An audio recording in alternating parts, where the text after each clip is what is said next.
This is the story of a man named Stanley. Stanley worked for a company in a big building where he was employee number 427.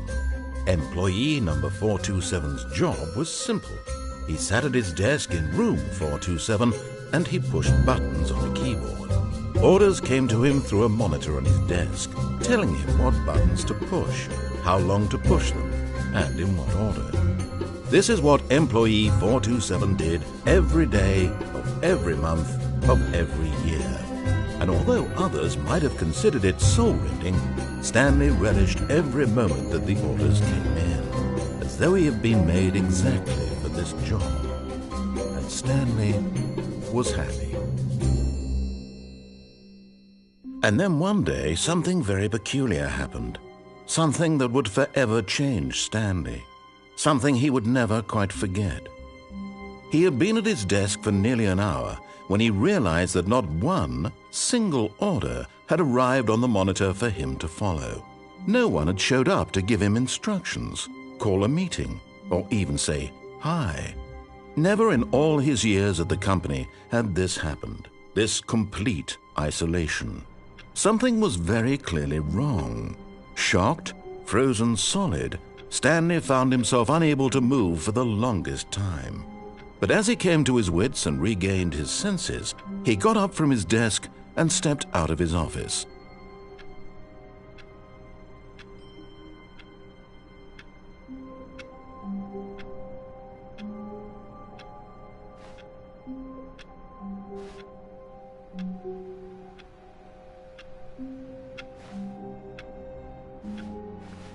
All of his co-workers were gone.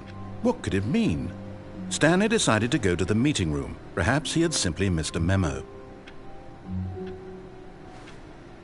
No matter how hard Stanley looked, he couldn't find a trace of his co-workers.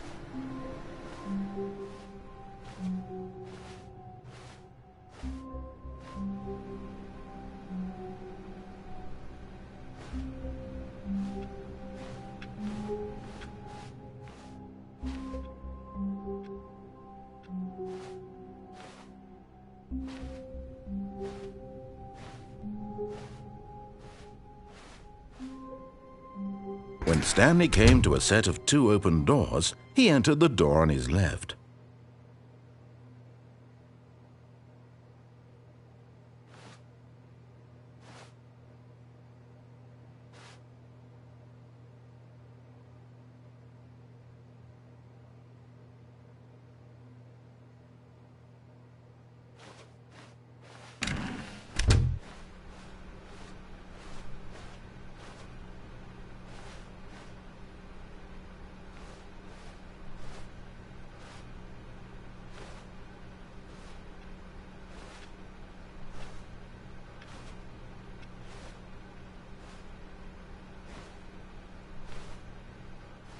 Yet there was not a single person here either.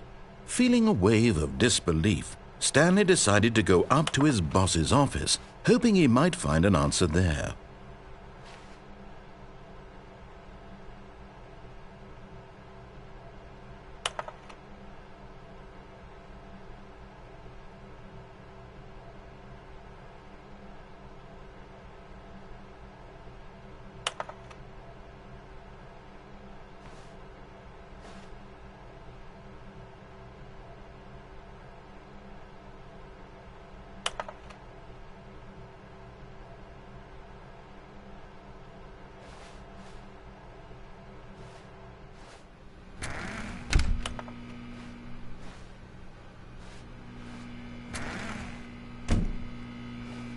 Stanley stepped into the broom closet, but there was nothing here, so he turned around and got back on track.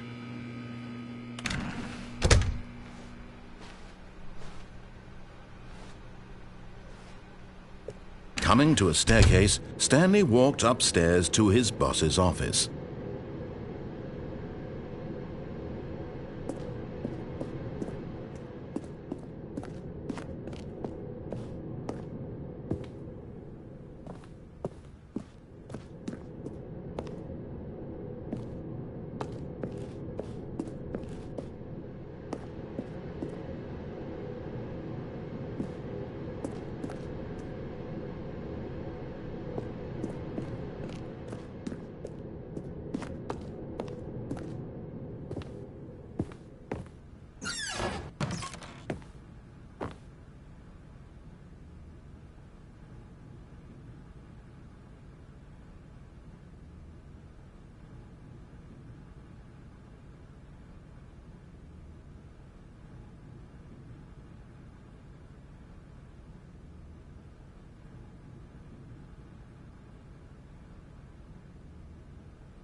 Stepping into his manager's office, Stanley was once again stunned to discover not an indication of any human life. Shocked, unraveled, Stanley wondered in disbelief who orchestrated this. What dark secret was being held from him? What he could not have known was that the keypad behind the boss's desk guarded the terrible truth that his boss had been keeping from him. And so the boss had assigned it an extra secret PIN number, 2845. But of course, Stanley couldn't possibly have known this. Yet incredibly, by simply pushing random buttons on the keypad, Stanley happened to input the correct code by sheer luck. Amazing. He stepped into the newly opened passageway.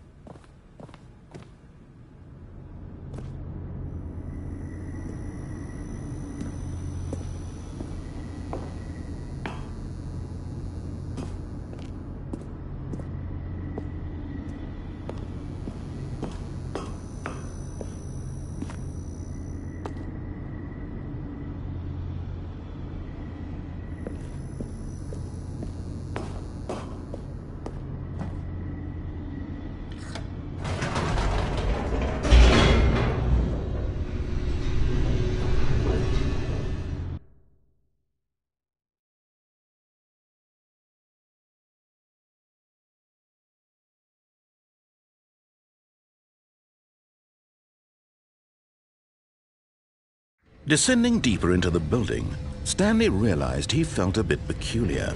It was a stirring of emotion in his chest, as though he felt more free to think for himself, to question the nature of his job. Why did he feel this now, when for years it had never occurred to him? This question would not go unanswered for long.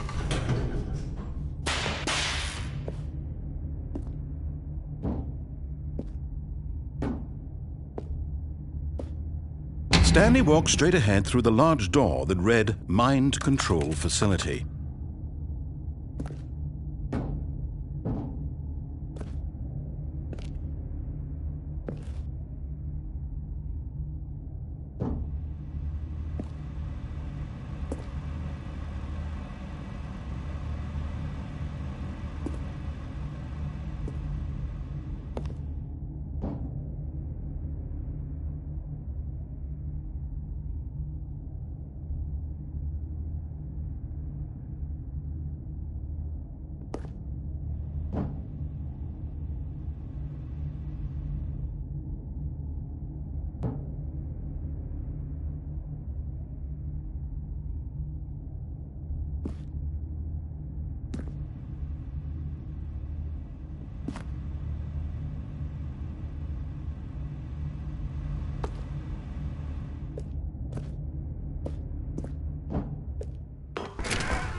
The lights rose on an enormous room packed with television screens. What horrible secret did this place hold? Stanley thought to himself. Did he have the strength to find out?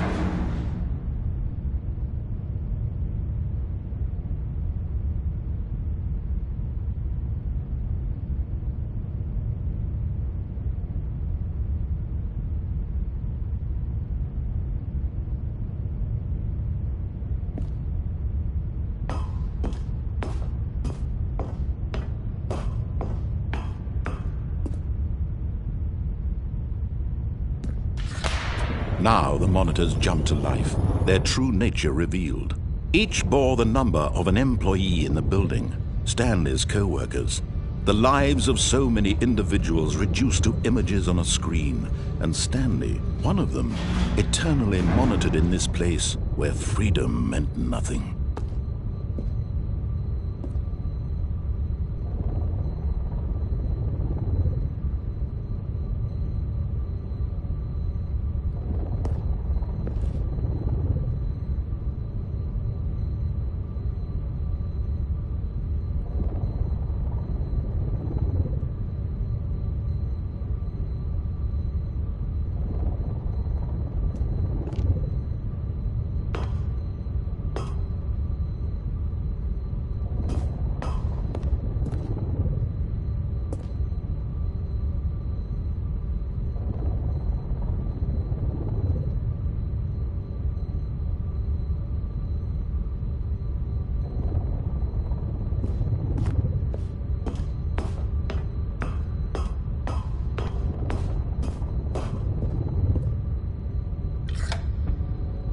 This mind control facility, it was too horrible to believe. It couldn't be true.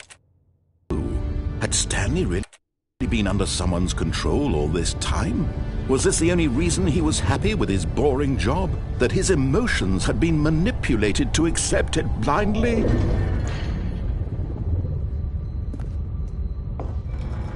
No, he refused to believe it. He couldn't accept it. His own life in someone else's control? Never! It was unthinkable, wasn't it? Was it even possible?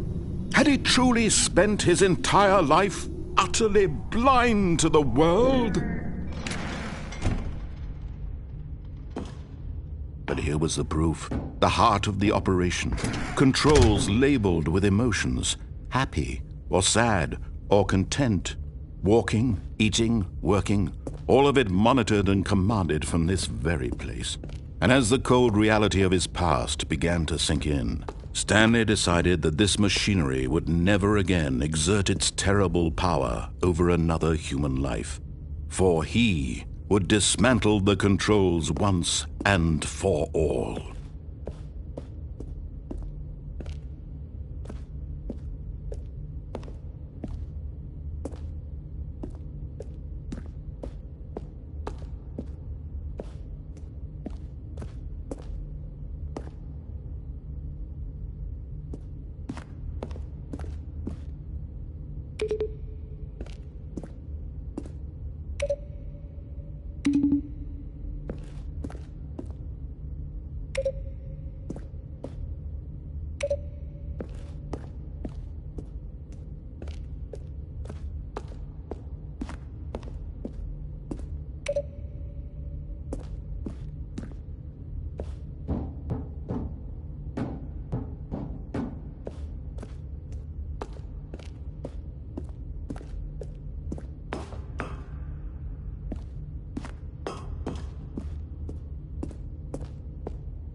And when at last he found the source of the room's power, he knew it was his duty, his obligation, to put an end to this horrible place and to everything it stood for.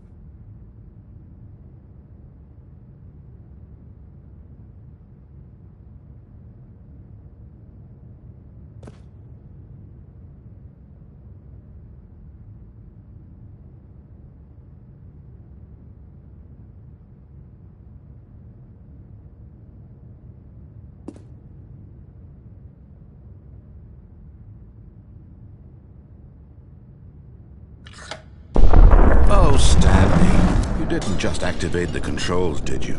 After they kept you enslaved all these years, you go and you try to take control of the machine for yourself. Is that what you wanted? Control? Oh, Stanley, I applaud your effort, I really do. But you need to understand, there's only so much that machine can do. You were supposed to let it go, turn the controls off, and leave. If you want to throw my story off track, you're going to have to do much better than that. I'm afraid you don't have nearly the power you think you do. For example, and I believe you'll find this pertinent, Stanley suddenly realized he had just initiated the network's emergency detonation system. In the event that this machine is activated without proper DNA identification, nuclear detonators are set to explode, eliminating the entire complex.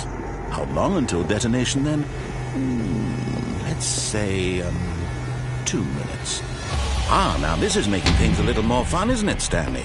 It's your time to shine. You are the star. It's your story now. Shape it to your heart's desires. Oh, this is much better than what I had in mind.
All of his co-workers were gone.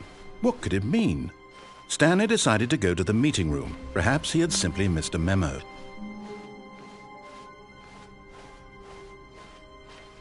When Stanley came to a set of 2 open doors, he entered the door on his left. Yet there was not a single person here either.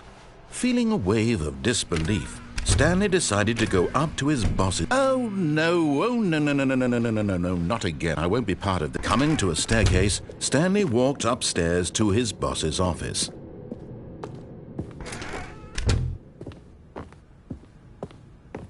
Stepping into his manager's office, Stanley was once again stunned to discover not an indication of any human life.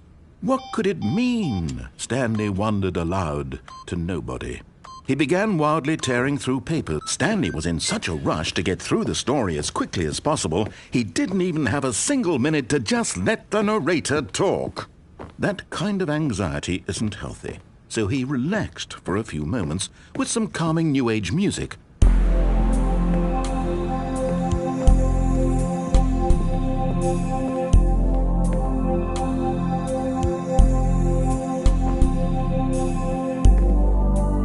Feeling soothed and rejuvenated, Stanley calmly walked forward into the opened passageway.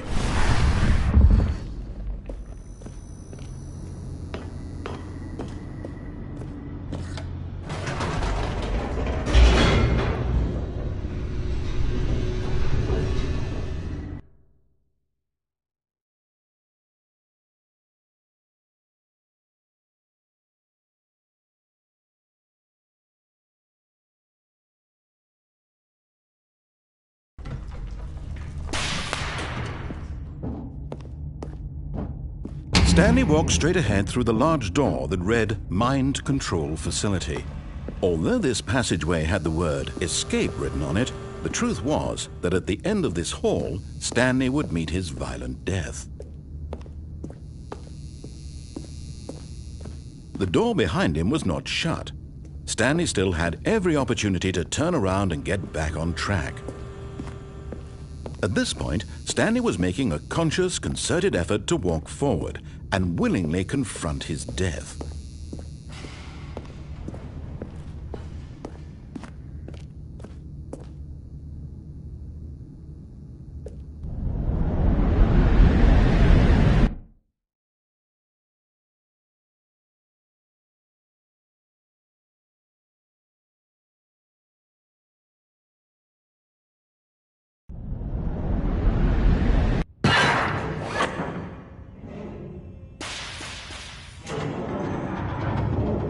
As the machine whirred into motion and Stanley was inched closer and closer to his demise, he reflected that his life had been of no consequence whatsoever. Stanley can't see the bigger picture. He doesn't know the real story, trapped forever in his narrow vision of what this world is. Perhaps his death was of no great loss, like plucking the eyeballs from a blind man. And so he resigned and willingly accepted this violent end to his brief and shallow life. Farewell, Stanley.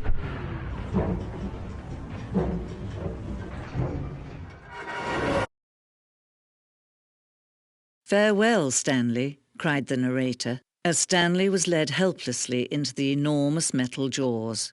In a single visceral instant, Stanley was obliterated as the machine crushed every bone in his body, killing him instantly.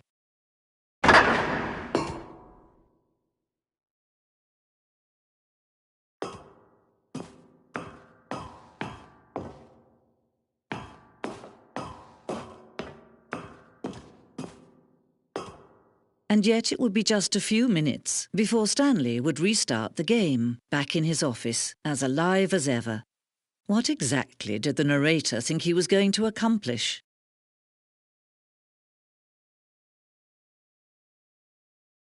When every path you can walk has been created for you long in advance, death becomes meaningless, making life the same. Do you see now? Do you see that Stanley was already dead from the moment he hit start?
When Stanley came to the lift, he travelled upward to the power source at the top of the facility to end this injustice forever. Stanley walked through the green door. And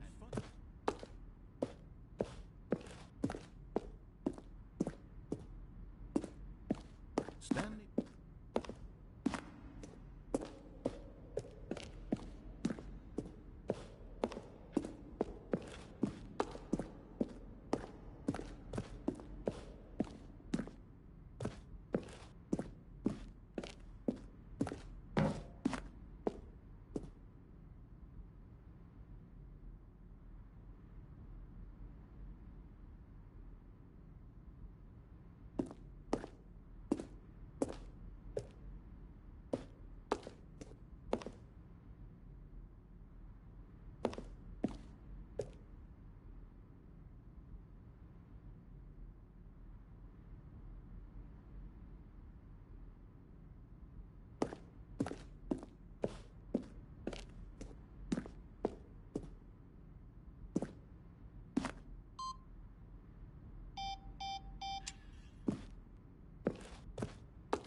Oh, look at these two. How they wish to destroy one another. How they wish to control one another. How they both wish to be free.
The kind of thing you pick up on intuitively if you had even the most fundamental understanding of good.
Can you see?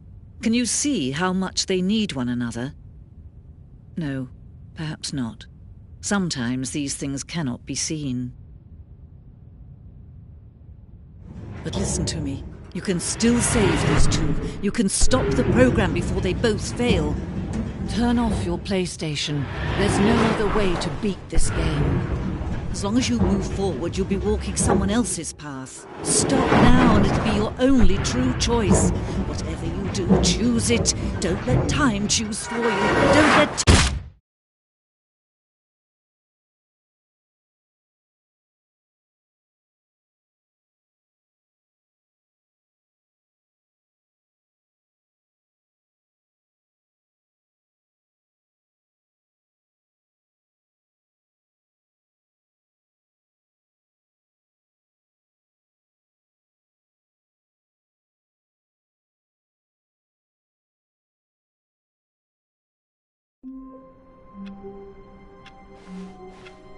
All of his co-workers were gone. What could it mean? Stanley decided to go to the meeting room. Perhaps he had simply missed a memo.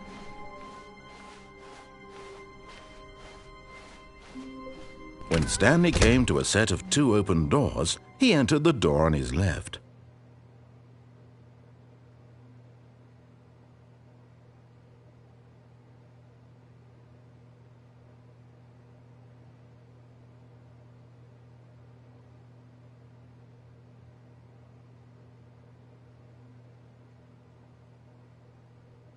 This was not the correct way to the meeting room, and Stanley knew it perfectly well. Perhaps he wanted to stop by the employee lounge first, just to admire it.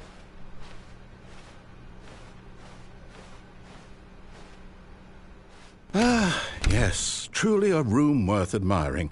It had really been worth the detour after all, just to spend a few moments here in this immaculate, beautifully constructed room.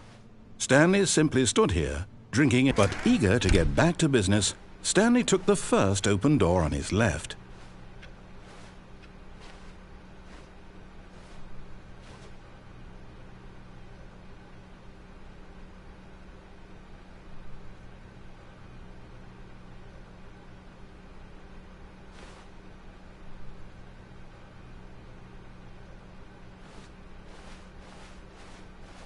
Stanley was so bad at following directions, it's incredible he wasn't fired years ago.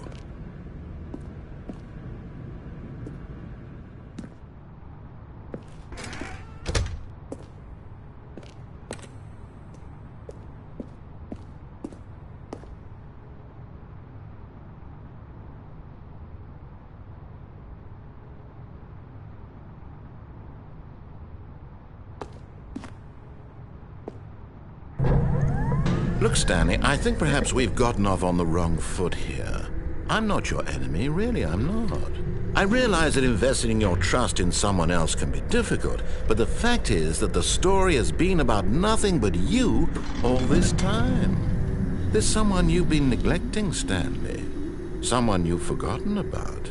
Please, stop trying to make every decision by yourself. Now, I'm not asking for me, I'm asking for her. This is it, Stanley. Your chance to redeem yourself, to put your work aside, to let her back into your life. She's been waiting.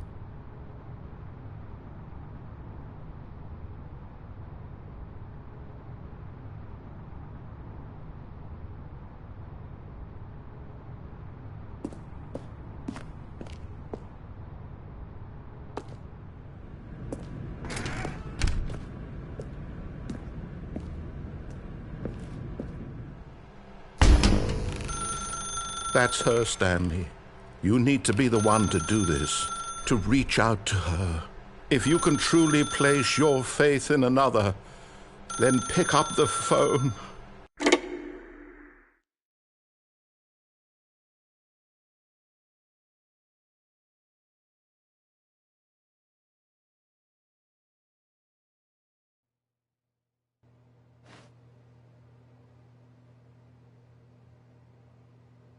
Oh, Stanley, is that you?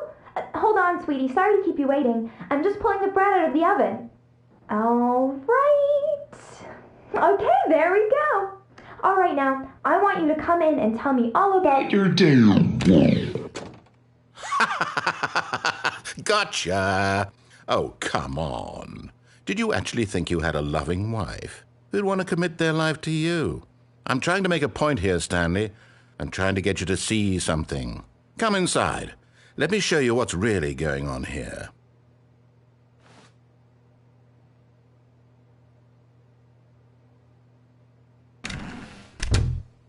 This is a very sad story about the death of a man named Stanley.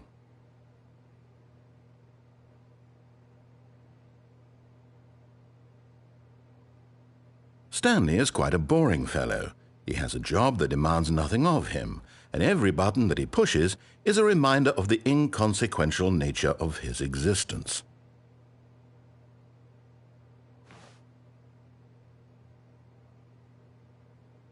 Look at him there, pushing buttons, doing exactly what he's told to do. Now he's pushing a button. Now he's eating lunch. Now he's going home. Now he's coming back to work. One might even feel sorry for him, except that he's chosen this life. But in his mind, he can go on fantastic adventures. From behind his desk, Stanley dreamed of wild expeditions into the unknown, fantastic discoveries of new lands. It was wonderful, and each day that he returned to work was a reminder that none of it would ever happen to him. And so he began to fantasize about his own job. First, he imagined that one day while at work, he stepped up from his desk to realize that all of his co-workers, his boss, everyone in the building had suddenly vanished off the face of the earth. The thought excited him terribly.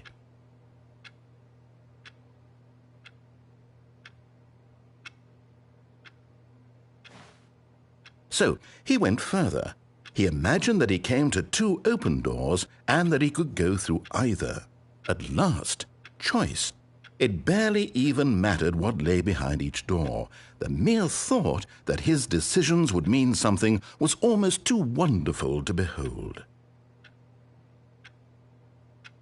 As he wandered through this fantasy world, he began to fill it with many possible paths and destinations. Down one path lay an enormous round room with monitors and mind controls. And down another was a yellow line that weaved in many directions. And down another was a game with a baby. And he called it the Stanley Parable. It was such a wonderful fantasy, and so in his head he relived it again